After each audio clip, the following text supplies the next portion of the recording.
রেমান পরিবারের বাসভবন মেঘতীর। বিস্তৃত হলঘরের সোফায় বসে ফাইল ঘাঁটছে আসমান।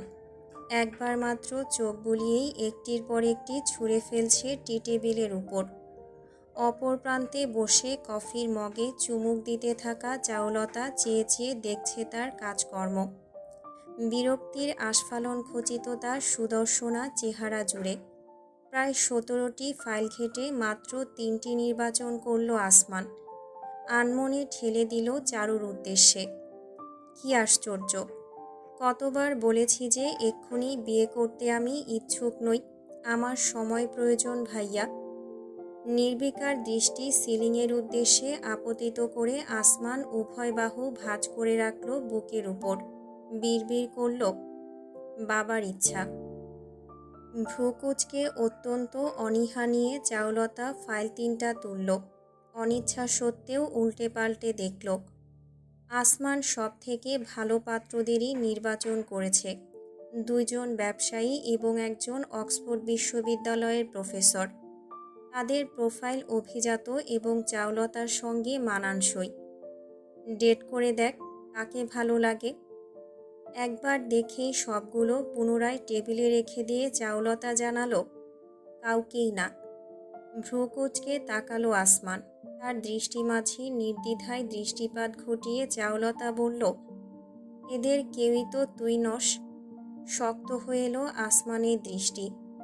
নয়ন জুড়ে অব্যক্ত এক প্রতিফলন। তোর মুখ থেকে যেন আর কোনোদিন এই কথা না শুনি চারু। শিরদাঁড়া বেয়ে এক শীতল প্রবাহ খেলে গেল চারুলতার। কপালে হাত ঠেকালো সে। আসমানকে নিয়ে তার হৃদয়ে কোনো আশা নেই।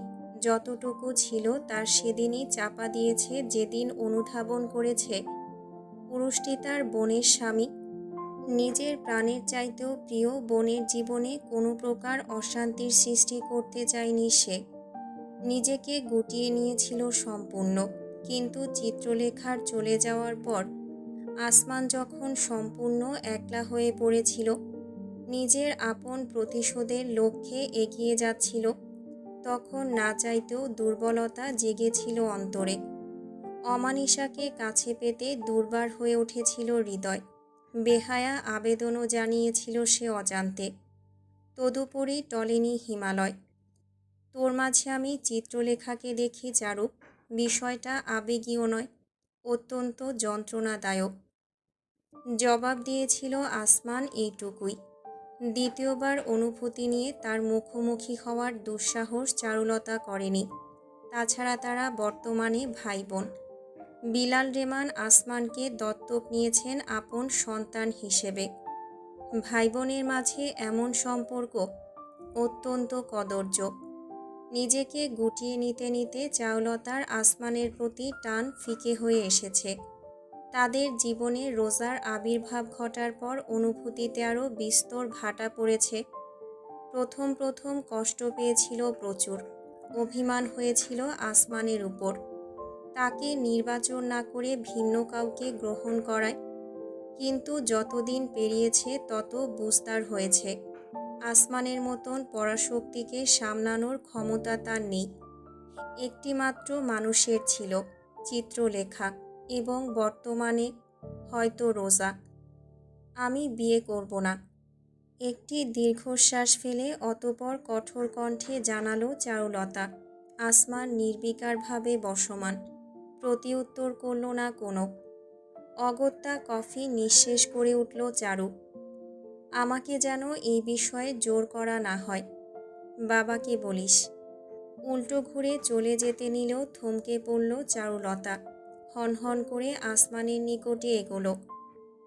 বাবার ইচ্ছার এতই মূল্য তোর কাছে, তাহলে সে যে চাইল তুই রোজাকে বিয়ে কর, সেই ইচ্ছা কেন পূরণ করছিস না ভাইয়া? বুক থেকে ঝুলে পড়ল আসমানের উভয় হাত। মুষ্টিবদ্ধ হলো কোলের মাঝে। নিঃশব্দ রইল। দৃষ্টি সরিয়ে কোনো প্রকার শব্দ উচ্চারণ করল না। আমি জানি আমাকে নতুন করে শেখাতে হবে না। রোজা তোকে পছন্দ করে, আর তুই ওকে তোর জীবনে জায়গা দিলে সে অবশ্যই আসবে। আমাকে না হয় দূরে ঠেলে রাখিস, কিন্তু রোজা কি দোষ করেছে? এবারেও নীরবতা। চারুলতা তাতে খানিক তেতে কিছুটা উচ্চ শব্দেই বলে ফেলল, বৈরাগী দেবদাস হয়ে কাটাবি সারা জীবন? হ্যাঁ।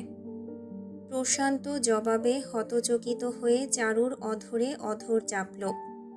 যদিও আসমান শান্ত রয়েছে, তবুও তার সম্পূর্ণ অব্যয় জুড়ে অদ্ভুতুরে এক অশরীরী প্রভাব নজরে পড়ছে যেন। সতর্ক বাণী। পিশাচকে ঘাটানো উচিত হবে না। তার সঙ্গে কোনো প্রকার তর্কে লিপ্ত হওয়ার আগ্রহবোধ না করে আসমান সোফা থেকে উঠে কিচেনের উদ্দেশ্যে পা বাড়ালো। উদ্দেশ্য ঠান্ডা এক বোতল ফলের রস। এই শীতেও শীতল পানীয় পানে তার কোনো অনীহা নেই।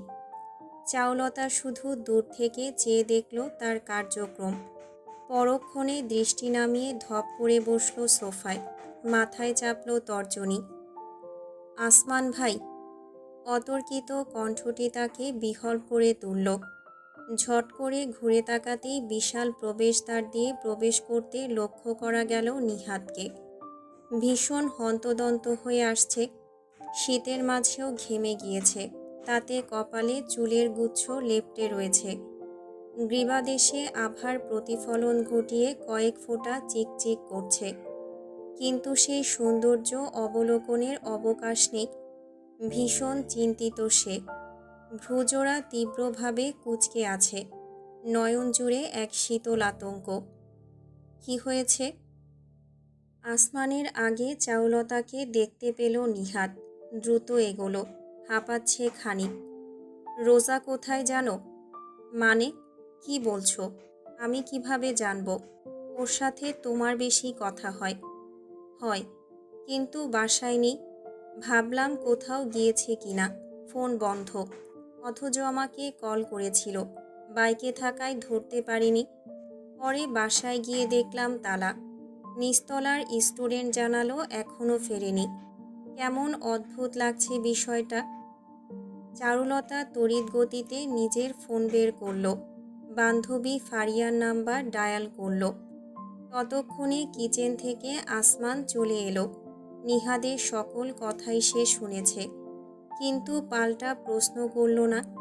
চারুলতা কথা শেষ করে ফিরেই বলল, ফারিয়া জানালো এক কলিগের বার্থডে পার্টি ছিল, কিন্তু সেটা শেষ করে 8টার দিকেই সবাই যার যার বাসায় চলে গিয়েছে। ঘড়ির কাঁটা বর্তমানে 10:30টার ঘরে। আসমানের দৃষ্টিতে কিঞ্চিত চিন্তা প্রদর্শিত হলো। নিহাত আনমনে বলল, আমার কেমন যেন লাগছে। মনে হচ্ছে কোথাও যেন একটা কিন্তু রয়ে গিয়েছে। পেটে আসছে কিন্তু মুখে আসছে নাটাই ব্যাপার। কি যেন একটা অসঙ্গতি। কল দাও। হ্যাঁ, রোজার ফোনে। আরেকবার কল দাও। আসমানের বক্তব্যে নিহাত তাই করল। পুনরায় ডায়াল করল রোজার নাম্বার, কিন্তু সংযোগই ঘটল না। যান্ত্রিক রমণী জানালো, দুঃখিত, এই নাম্বারে এই মুহূর্তে সংযোগ দেওয়া সম্ভব হচ্ছে না। ও কি আসলেই ঠিক আছে? চারুলতা আনমনে বিড়বিড় করতেই আসমান অনুভব করল তার শরীর জুড়ে হিমশীতল এক তরঙ্গ খেলে গিয়েছে। ঠিক কিসের এমন অনুভূতি তা অনুধাবনের বিন্দুমাত্র আগ্রহ ত্যাগ করে দ্রুত নিজের ফোন বের করল। বহুদিন বাদে নিজে থেকে নাম্বারটিতে কল করল। ওপাশ থেকে রিসিভ হতেই নিজের স্বভাবের বিরুদ্ধে গিয়ে প্রথমবারের মতন বলে উঠল, আসাদুদ্দিন। কিলিং মেশিন, কি সৌভাগ্য! প্রথমবার তুমি নিজে থেকে কথা বললে। বলো, নতুন কি তথ্য দিয়ে তোমায় সাহায্য করতে পারি? কিঞ্চিত ইতস্তত করল আসমান, তারপর সব দ্বিধা ঝেড়ে শুধালো, রোজার কোনো খবর আছে আপনার কাছে? এক মুহূর্ত নীরবতা। না, ওই একবারই এসেছিল আমার দুয়ারে, যোগাযোগ হয়নি। ও কোথায় আছে এই মুহূর্তে সেই খবর পেতে কত সময় লাগবে? কমপক্ষে 3 দিন। আমি একদমই হাতছাড়া। তোমার কণ্ঠে বুঝতে পারছি এই মেয়ে গায়েব হয়ে গিয়েছে কোথাও। সব কিছু বিশ্লেষণ করে সঠিক তথ্য জানাতে সময় প্রয়োজন হবে। সময় নেই। আবারও এক দীর্ঘ নীরবতা, তারপর প্রশ্ন, তুমি কিছু সন্দেহ করছো? করছি। ঠিক আছে, 2 মিনিট সময় দাও। এটুকু বলতেই লাইন কেটে গেল। আসমান স্থির তাকিয়ে রইল স্ক্রিনে। নিহাদ এবং চারুলতা উভয়ে উৎসাহী হয়ে চেয়ে আছে, কিন্তু কোনো উত্তর না করে চুপচাপ সোফায় বসলো আসমান। দৃষ্টি গেল ঘড়ির দিকে। 10:30 পেরিয়ে 45-এর ঘরে কাটা। নিজের মাঝে দুশ্চিন্তা অনুভব করলো আসমান। মেয়েটা গেল কোথায়? আদতেই গিয়েছে নাকি? নিজের চুলে আঙুল চালালো, জোর দিয়ে চেপে ধরল কেশরাশি আপন হাতের মাঝে। রোজার উপর নজর রাখা দরকার ছিল। কেবি গ্রুপের পতনের কারণে বিষয়টি হেলাফেলা করা বিরাট ভুল করে ফেলেছে আসমান। ভেবেছিল প্রয়োজন হবে না। মেয়েটির সঙ্গে কোনো প্রকার সম্পর্ক না রাখলে কেউই তাকে খেলার গুটি বানাবে না। কিন্তু ভাগ্যের পরিকল্পনা সর্বদাই ভিন্ন কিছু ছিল আসমানের জীবনে। চিত্রলেখাকে রক্ষায় ব্যর্থ হয়েছে সে। তবে এবার কি রোজাকেও? না। অন্তরাত্মা চেঁচিয়ে উঠল তীব্রভাবে। ধুমধুমার স্পন্দনে কাঁপল হৃদযন্ত্র। নিঃশ্বাস প্রশ্বাস প্রতিক্রিয়ায় অস্বস্তি হচ্ছে। একটানে মাস্ক খুলে ফেলল। আবিষ্কার করল তাপমাত্রা নিয়ন্ত্রিত কক্ষে বসেও দরদর করে ঘামছে। আসমান ভাই, তুমি ঠিক আছো? নিহাদের চিন্তিত প্রশ্নে আসমান মাথা নাড়তে চাইলেও পারল না।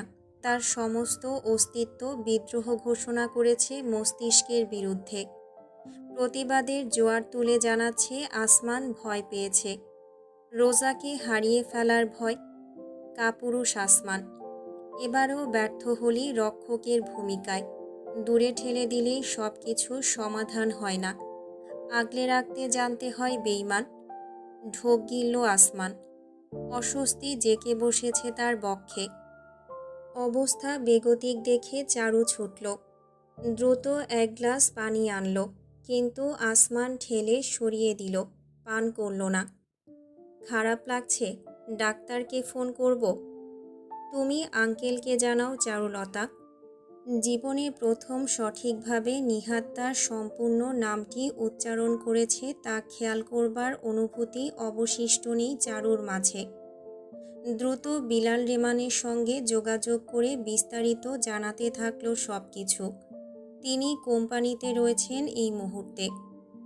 আসমানের ফোন ভাইব্রেট করে উঠতেই তীর্থের কাকের ন্যায় অপেক্ষারত পাথর মানব অতি দ্রুততা কানে চাপল। কামরুল গ্যাংয়ের নাম শুনেছ? হুম। গতকাল আমার কাছ থেকে বিদেশি মালের ডেলিভারি নিয়েছে। কোনো জরুরি মিশনে আছে। বেশি কিছু জানাটা সম্ভব হয়নি। একটা মেয়ে তুলে নেওয়ার কেস সম্ভবত। অধরে অধর চেপে ধরল আসমান। নিয়ন্ত্রণ করল নিজেকে। কামরুল স্বরাষ্ট্রমন্ত্রীর চেলা। ওঠা বসা মিশন মন্ত্রী সাহেবের ব্যক্তিগত প্রয়োজনে। স্বরাষ্ট্রমন্ত্রী। আসমানের স্মৃতির পাতায় ভেসে উঠল এক অন্তিম দৃশ্য এবং তার অভিসম্পাত। তুই যেই হস না কেন, একদম কিন্তু শেষ যায় না রাখিস। আমার মায় খাদ্যমন্ত্রী আর বাপ। নিজে শনি নিজে ডাইকা আনিস না। স্বরাষ্ট্রমন্ত্রী কিন্তু আমার দুঃসম্পর্কের খালু লাগে। রায়হান। বিদ্যুৎ খেলে গেল যেন আসমানের শরীরে। ইচ্ছে হলো ফোনটি আছাড় দিয়ে ক্রোধ নিবারণ করতে, কিন্তু সেই বাসনা নিয়ন্ত্রণে আনল ধাতব দেহে শক্তভাবে আঙুল চেপে। থ্যাংক ইউ, এইটুকুই। ফোন কেটে অতি দ্রুত উঠল। কাউকে কোনো প্রকার কথা বলার সুযোগ না দিয়ে হনহন করে সিঁড়ি বেয়ে উঠে গেল নিজের ঘরে। নিহাদ এবং চারুলতা একে অপরের দিকে চাওয়াচাই ব্যতীত আর কিছুই করতে সক্ষম হলো না। মিনিট 15-র মাথায় আসমানের দেখা মিলল। দুশ্চিন্তায় পায়চারি করতে থাকা নিহাদ তার অব্যয় লক্ষ্য করে থ হয়ে গেল। পুরোদস্তুর তৈরি সে। সাদা শার্ট এবং কালো ক্রপ শুটে আবৃত সর্বাঙ্গ। ভারী জুতোর সোলের শব্দ প্রতিধ্বনি তুলছে দেয়ালে দেয়ালে। রাত 11টার সময় তার এমন প্রস্তুত মনোভাব লক্ষ্য করে চারুলতা প্রশ্ন ছুড়ল। বাবা আসছে। তুই কোথায় যাচ্ছিস? স্বরাষ্ট্র দপ্তরে। হতবিহ্বল হয়ে তাকিয়ে থাকলো চারু। সম্পূর্ণ জমে গিয়েছে সে। কিছুতেই যেন আসমানের উত্তর বিশ্বাস হচ্ছে না তার। এক মন্ত্রীর দপ্তরে এই রাত্রিতে? এই ছেলে কি উন্মাদ হয়ে গেল? থামল না আসমান। হেঁটে চলল দুর্বার ঘূর্ণিঝড় হয়ে। বিনা বাক্যে তাকে অনুসরণ করল নিহাত। প্রশ্নের কোনো অবকাশ নেই এই অমানিসার দুয়ারে। পুনরায় যেন এক ধ্বংসকাব্য রচনা করতে চলেছে আজ। তারই এক বিধ্বংসী পূর্ব প্রস্তুতি। স্রোতধ্বনি ঠেকছে কর্ণকুহরে। ধীরগতিতে যেন বালুচরে আষ্টে পড়ছে প্রবাহ। মৃদু দুলুনিতার মিলিয়েছে উর্মির তরঙ্গের পানে। বায়ুমালা বইছে ফিসফিসে সুরে, এক অনবদ্য সঙ্গীতে স্বরলিপি রচনা করে, যেন হ্যামিলনের বাঁশিওয়ালা। অদ্ভুত এক আকর্ষণ শ্রবণাঙ্গ জুড়ে। বহুক্ষণ রইল এই আসক্তিময় আবেশ। অতঃপর নেত্রপল্লব মেলল। ক্রমশ ঝাপসা হতে স্পষ্টতর হয়ে এলো দৃষ্টি। মাটিতে লুটিয়ে আছে রোজা। ঠিক মাটি নয়, ধাতব মেঝে। বরফের মতন শীতলতায় ছেয়ে রয়েছে সম্পূর্ণ স্থান। হিমটুকরোয় পরিণত হয়েছে যেন শরীর। কয়েক মুহূর্তের জন্য যথার্থ চালু হলো না মস্তিষ্ক, শুধুই অবোধ অনুভব। অতঃপর ধীরে ধীরে উপলব্ধি হলো পরিস্থিতি। নদীতে ভাসমান এক লঞ্চের ছাদে নেতিয়ে রয়েছে রোজা।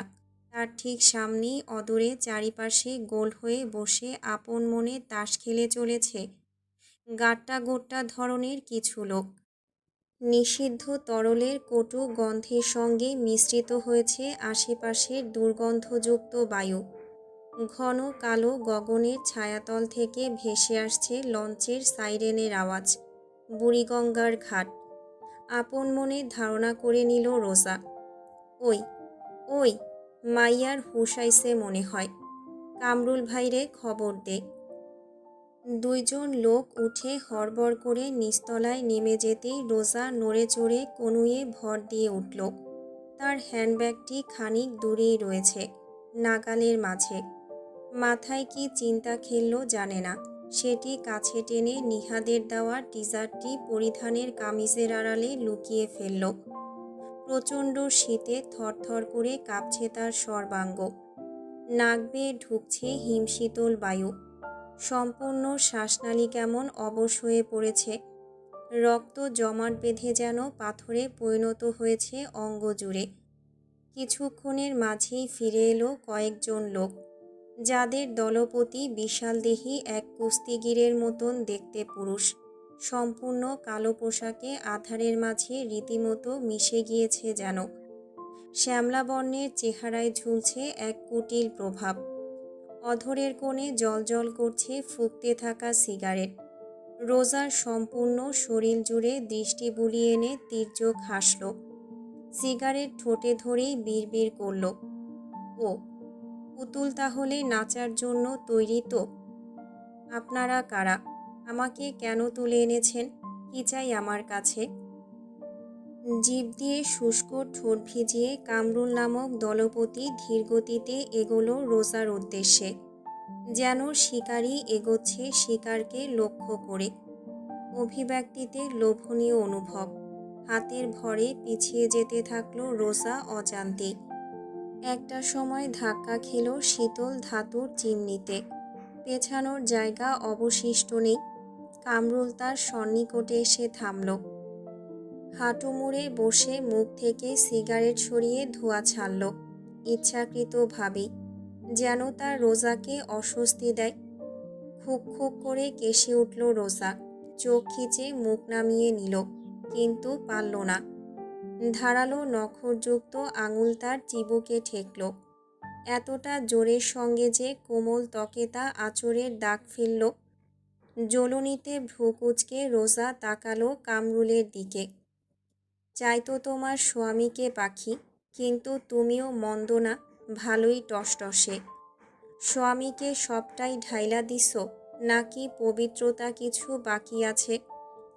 সংযতভাবে কথা বলুন মিস্টার। কাষ্ঠহাসি হাসল কামরুল।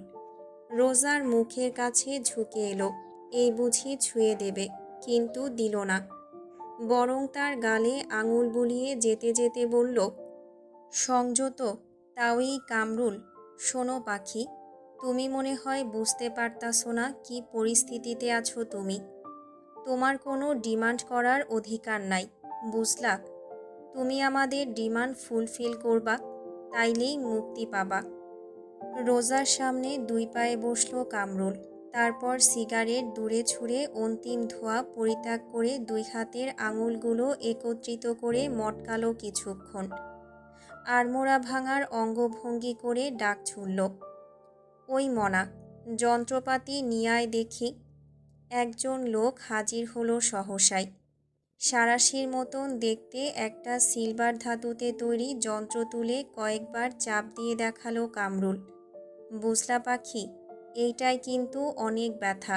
তোমারে ভাল লাগছে, ব্যথা দিতে চাই না, তাই বলতেছি যা জিজ্ঞেস করব সুন্দর মতন বলবা, ওকে? একটা শক্ত ঢোক গিলল রোজা। সাঁড়াশি থেকে দৃষ্টি সরাতেই পারছে না হাজার চাওয়া সত্ত্বেও। কি হতে যাচ্ছে তার সাথে? এইবার বলো দেখি, তোমার স্বামীর পুরা নাম কি? সে কি করে? কোথায় থাকে? তার দুর্বলতা কি কি? তোমারে ছাড়লো কেন? তার কাজ পর্যন্ত কিভাবে পৌঁছানো যায়? বলো বলো, শরম কইরো না।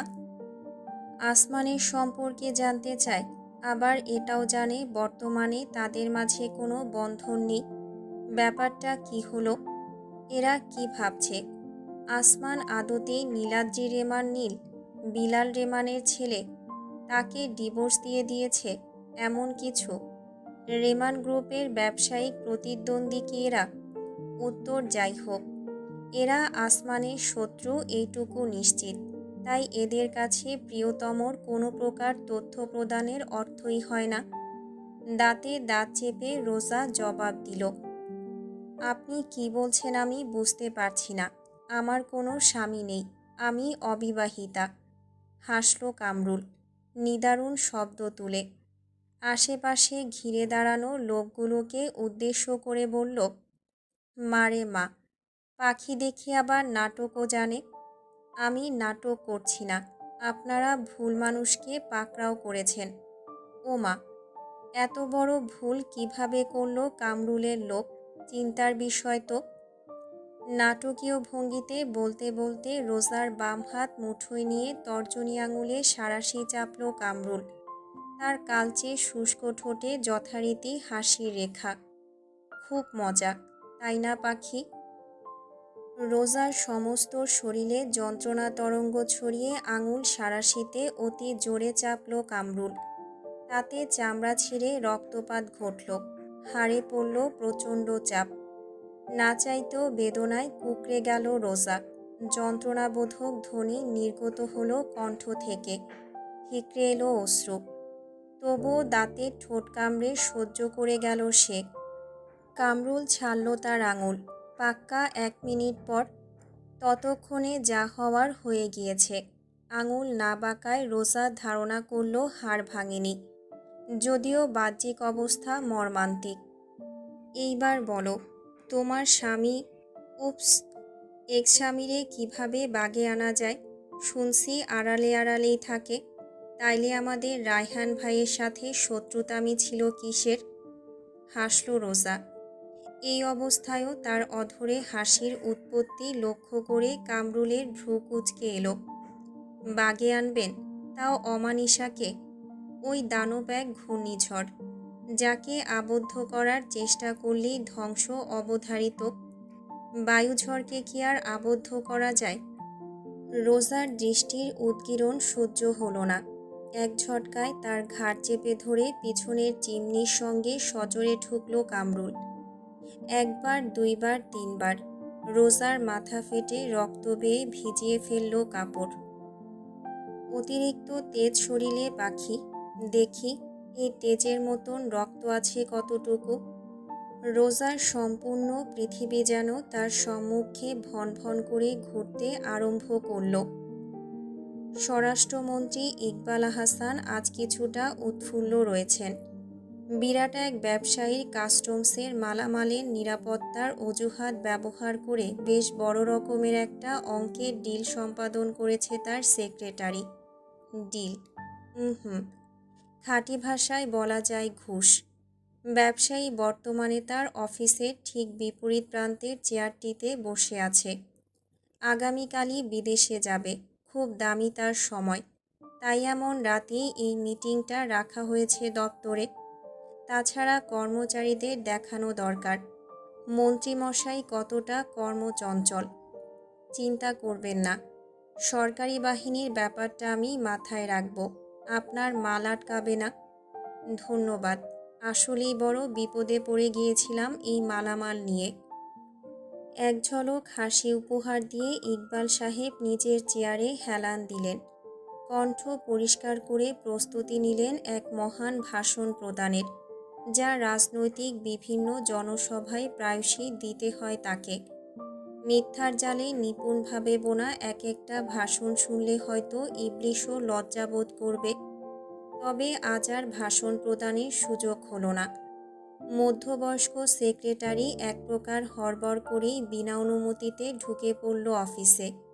তাতে ত্যক্ত হয়ে কিছু উত্তপ্ত বাক্য ছুটতে উদ্যত হচ্ছিলেন, কিন্তু সহকারীর বাক্যে তার আত্মা খাঁচাছাড়া হওয়ার জোগাড় হলো এক লহমায়। আসছে, কে আসছে? ও, ধুরু মিয়া, রাত বিরাতে মশকরা করো। কে আসছে জিজ্ঞেস করছি, যেই আসুক না কেন বিদায় করো, এখন দেখা করার সময় নেই। Killing machine. জমে গেলেন ইকবাল সম্পূর্ণ। নিজের শ্রবণ ইন্দ্রিয়কে বিশ্বাস করলেন না কয়েক মুহূর্ত। অপলক চেয়ে থাকলেন। কে? সেক্রেটারি বলার সুযোগ পেল না। প্রচণ্ড গুঞ্জন কানে এলো। এক ঝটকায় অফিসের দরজা খুলল, এতটা জোরে যে তার ঠাস করে দেয়ালে গোত্তা খেল। এক লাফে স্থান থেকে সরে পড়ল সেক্রেটারি। অভ্যন্তরে প্রবেশ করল সাদা শার্ট এবং কালো ক্রপস্যুট পরিহিত আসমান। ওই নিগুড় কৃষ্ণগহ্বরে দৃষ্টিপাত করে ইকবাল সাহেবের কিছুই উপলব্ধিতে বাকি থাকল না। তার দুয়ারে আজ হানা দিয়েছে স্বয়ং মৃত্যুদূত। সামান্যতম সময় ক্ষেপণ করল না আসমান। ভেতরে ঢুকে দ্রুত পদক্ষেপে মন্ত্রীর টেবিলের কাছে এলো। ঝুঁকে এক ঝটকায় শক্তিশালী মুঠোতে আঁকড়ে ধরল মন্ত্রী সাহেবের কলার, টেনে তুলল গদি থেকে। ধারালো দৃষ্টি মেলালো আখিতে। সকল স্মৃতি যেন অন্তরে উদ্ঘাটিত হলো, পুরনো ছবির অ্যালবামের মতন। কেবি গ্রুপের হাত জেঁকে বসেছিল সরকারের উপর। আসল ক্ষমতাবান দেশচালক যেন তারাই। সুযোগ নিতে পিছুপা হয়নি সরকারও। বিভিন্ন ছাড় এবং সুযোগ সুবিধার বিনিময়ে অসংখ্যবার ব্যবহার করেছে কেবি গ্রুপের হাতিয়ার, আপন রাজনৈতিক কিংবা কূটনৈতিক শত্রু ধ্বংসে। তাকেই এইসব কার্যক্রমের প্রধান দায়িত্ব অর্পণ করা হয়েছিল। তাই বান্দার সম্পর্কে তার ধারণার কোনো শেষ নেই। স্বরাষ্ট্র দপ্তরের অফিসে আজ কর্মচারীগণ স্তব্ধ। বিপরীত প্রান্তের চেয়ারে বসে মাত্রই ঘুষ প্রদান করে কাজ আদায় করতে আসা ব্যক্তিটিও একদম লেপ্টে গিয়েছে আতঙ্কে। উপস্থিত নিরাপত্তার সদস্যগণ আপন আপন অস্ত্র উদ্যত করে আছে ঠিকই, কিন্তু থরথর করে কাঁপছে তার সর্বাঙ্গ। এ কোন মহাপ্লাবন এলো তাদের চৌকাঠে? স্বয়ং স্বরাষ্ট্রমন্ত্রীর কোটের কলার চেপে ধরেছে। ঠিক কতটুকু ক্ষমতার প্রয়োজন হয় বিনা বাক্যে এহেন গুরুতর কাজটি সম্পাদনের দুঃসাহস করতে? ফ্যালফ্যাল করে চেয়ে রয়েছেন মন্ত্রী। তার বয়সের ছাপ পড়া চেহারায় এক আতঙ্কের অভিব্যক্তি খচিত। অবিশ্বাস্য দৃষ্টিতে দৃষ্টি মিলিয়েছেন ওই নিগুড় কৃষ্ণগহ্বর নয়ন পানে। সম্পূর্ণ শরীর যেন তার স্থবির হয়ে পড়েছে। মৃত্যুদূতের মুঠোয় তিনি বন্দী সম্পূর্ণ। আইনশৃঙ্খলা বাহিনীর সদস্যরা এগোতে চাইলে কাঁপা কাঁপা হাত তুলে তাদের থামতে ইশারা করলেন ইকবাল সাহেব। দুরু দুরু বক্ষে মোকাবেলা করলেন দানবের। ক্রোধান্বিত হয়েছে। অধিক আগ্রাসনে কিয়ামতে পরিণত করবার কোনো প্রয়োজন নেই। ঝুঁকল আসমান। অসহনীয় দৃষ্টিপাত করে সর্বাঙ্গে শিহরণ খেলানো বজ্রকণ্ঠে মন্ত্রীকে শুধালো, তথ্য নাকি মৃত্যু, কোনটি নির্বাচন করতে ইচ্ছুক? বাকরুদ্ধ সকলে। অমানিসা নির্দয় সুযোগবিহীন, তবুও আপনাকে দিচ্ছে। বিন্দুমাত্র অপব্যবহার এই ক্ষমতার আসনের ধ্বংস। টেবিল ঘুরে এলো আসমান। এক পা তুলে ধপাস করে রাখল ক্ষমতাবান গদিতে। শিহরিত হয়ে উঠল প্রত্যেকটি সত্তা। তবুও যেন সম্মোহিত আকর্ষণীয় দৃশ্যপট। এক নজর আপন গদি এবং তারপর মেশিনের অব্যয়ে তাকালেন ইকবাল সাহেব। প্রশ্বাস টেনে হৃদযন্ত্র নিয়ন্ত্রণের অবাধ্য প্রচেষ্টা করলেন। তুমি কি চাও? অতি বিহ্বল কম্পিত কণ্ঠে জিজ্ঞেস করলেন মন্ত্রী। ঘামের ফোঁটা চুইয়ে নামছে তার ললাট থেকে গ্রীবায়। নিঃশ্বাস রুদ্ধ করে চেয়ে আছেন অমানিসার পানে। পরাশক্তিধর ওই কণ্ঠ গভীর আবেদনে আদেশ করল, চাঁদতারা জ্যোৎস্না ব্যতীত অসম্পূর্ণ। আমার জ্যোৎস্নাকে চাই। জ্যোৎস্না? অনুধাবনে তেমন কিছুই বাকি রইল না তার। কাঠের পুতুলের মতন বলতে থাকলেন, আমি কিছুই জানি না। আমার বউয়ের চাচাতো বোন জোবায়দা আর্জি জানিয়েছিল, কামরুলকে কাজ দিয়েছি। এরপর যা করার ওরাই করেছে। কামরুল কোথায়? জোবায়দা জানবে। কলার ছাড়ল আসমান। যেন হাঁপ ছেড়ে বাঁচলেন ইকবাল সাহেব। শরীর ছেড়ে এলো। এলিয়ে পড়তে চাইলেন, কিন্তু গদিতে পাথর মানব অতি অবহেলায় পা তুলে রাখায় স্থির দাঁড়িয়ে থাকায় শ্রেয় মনে হল। আসমান কি যেন ভাবল। অতঃপর তীক্ষ্ণ দৃষ্টি ছুড়ে জানতে চাইল, এখন খাদ্যমন্ত্রীর বাড়িতে যাওয়ার মতন কষ্ট আমাকেই করতে হবে? লাফিয়ে উঠলেন ইকবাল সাহেব। না না, এই নসিব। দ্রুত জোবায়দাকে খবর পাঠাও। ইমিডিয়েটলি আসতে বলো এখানে। সেক্রেটারি কোনো মতে মাথা নেড়েই ছুট দিল। আসমান দ্রুত মাথা দোলালো। হুম, প্রচুর সময় নষ্ট হবে। আমার সময় নেই। কিন্তু আপনি কামরুলকে ফোন দিন, জিজ্ঞেস করুন কোথায় আছে। আমি। সামান্য দৃষ্টিপাতই যথেষ্ট ছিল। দ্রুত পকেট থেকে আইফোনখানা বের করে নাম্বার ডায়াল করলেন মন্ত্রী সাহেব। উপস্থিত অন্যান্যরা তার অব্যয়ে নিষ্পলক চেয়ে ভাবতে থাকল, একটি দেশের স্বরাষ্ট্রমন্ত্রী কিভাবে কারো গোলাম হতে পারে। কেউ অনুধাবন পর্যন্ত করতে সক্ষম হলো না যে এই দৃশ্যপটে মনিবের চাইতেও গোলাম অধিক প্রভাবশালী। অপরদিকে বাইক নিয়ে দপ্তরের বাইরে অপেক্ষারত নিহাত। চাইলেও আসমান তাকে ভেতরে ঢুকতে দেয়নি। সব কি ঠিক আছে? বাইরের নিরাপত্তা সদস্যরা তার দিকে কেমন অদ্ভুতভাবে তাকাচ্ছে। এদিকে আবার রোজার উধাও হওয়ার চিন্তা। উফ! হুট করেই মাথায় এলো, রোজার বাড়িতে যাওয়ার সময় একটা গাড়িকে পাশ কাটিয়েছিল সে। ওই তল্লাটে কয়েকবার যাওয়া হয়েছে তার। কেবি গ্রুপের প্রভাব থাকাকালীন রোজার উপর নজরদারি রেখেছে, কিন্তু এমন গাড়ি প্রত্যক্ষ করেনি। মধ্যবিত্ত কিংবা তার থেকে সামান্য উপরের শ্রেণীতে জীবনযাপন করা মানুষগুলো গাড়ি ব্যবহার করবে না স্বাভাবিক। ক্যাবের প্রচলনও কম। তবে কি? নিজেকে প্রচণ্ড ব্যর্থ অনুভূত হলো নিহাদের। একটিবার যদি জানালার কাছে ঝুঁকে দেখত। রাগে দুঃখে বাইকের উপর ঘুষি হাঁকালো। ধাতুতে গ্লাভস থাকা সত্ত্বেও ব্যথা লাগলো তবুও। কিভাবে পারল সে এতটা অবহেলা করতে? পদশব্দ শুনে আপন জগৎ থেকে বেরিয়ে নিহাত দেখল দপ্তর থেকে বেরিয়েছে আসমান। হাতে ছোট্ট একটা কাগজের টুকরো, যেটা দ্রুতই প্যান্টের পকেটে চালান করল। হেঁটে এলো নিজের পোষ্যের কাছে। কিছু জানতে পেরেছ? নিহাদের প্রশ্নে এক নজর তাকিয়ে আসমান জানালো, বুড়িগঙ্গার পরিত্যক্ত ঘাট, ঠিক যেখানে রায়হানকে শেষ করেছি। আর কোনো বাক্য খরচ না করে দ্রুতই গাড়িতে চড়ে বসলো আসমান। নিজের মাথায় হেলমেট চড়ালো নিহাত। ইঞ্জিনের গর্জন তুলল তার বাইক। তাতে চাপা পড়ল নীরবঘাতক পোষ্যের হুঙ্কার, প্লিজ বেঁচে থেকো ফুলটুসি, আমরা আসছি। আপন মনে বিড়বিড় করে নিহাত ছুটল অত্যাধিক গতিতে। তারপরও আসমানের গাড়িকে টেক্কা দিতে সক্ষম হলো না। দুর্নিবার বায়ুঝড় তুলে সেটি ছুটে চলেছে নগরের সড়কপথ বেয়ে। ব্যস্ততম স্থানেও থামবার বিন্দুমাত্র প্রচেষ্টা চালাচ্ছে না। একের পর এক ওভারটেক করে যাচ্ছে। ভন ভন করে ঘুরছে স্টিয়ারিং। ছাপিয়ে যাচ্ছে সকল সীমারেখা। নয়ন জুড়ে এক গভীর অভিব্যক্তি, অসামান্য আক্রোশ। সিগন্যাল পর্যন্ত কেটে ছুটে গেল সে। ঝিমিয়ে পড়া ট্রাফিক পুলিশ শুধুমাত্র এক ঝলক বিদ্যুৎ দেখতে পেল যেন। এর পরপরই শূন্যতা। বায়ুর ঝাপটা মেখে দিয়ে গিয়েছে তার শরীরে। লঞ্চের ছাদে সম্পূর্ণ রক্তাক্ত অবস্থায় পড়ে আছে রোজার শরীরখানি। দূর থেকে দেখলে মানুষ হিসেবে গণ্য হবে না। মাথা, কবজি, হাতের আঙুল, পায়ের আঙুল কোনো কিছুই বাদ যায়নি ক্ষতবিক্ষত হওয়া থেকে। খুব ক্ষীণভাবে ওঠানামা করে চলেছে তার বুক।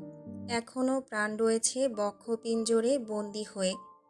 আর একটু আঘাত, হয়তো তাহলেই নিঃশেষ হয়ে যাবে সব কিছু। তবুও মুখ খোলেনি রোজা। চড়থাপ্পড়ে অধর ফেটেছে। নির্গত করা সম্ভব হয়নি একটিমাত্র শব্দ। এক রমণী এতটা দৃঢ়চিত্তের অধিকারী হতে পারে তার রোজাকে না দেখলে এর আগে উপলব্ধি করতে সক্ষম হতো না কামরুল। ঘেমে নিয়ে একাকার হওয়া শরীরের শার্টখানার বোতাম খুলে তীব্র দৃষ্টিতে রোজার দিকে চেয়ে সে বিড়বিড় করল, খুব কঠিন মন তোমার, তাই না? ভেঙেছি গড়েছি বহুবার নিজেকে, আর ভাঙার আতঙ্ক হয় না চিত্তে।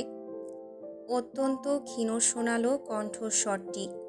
তবুও কামরুলের শরীরে জ্বালা ধরে গেল যেন। মাইয়া মানুষের চিত্ত অবশ্যই নড়ে পাখি, কখন নড়ে জানো?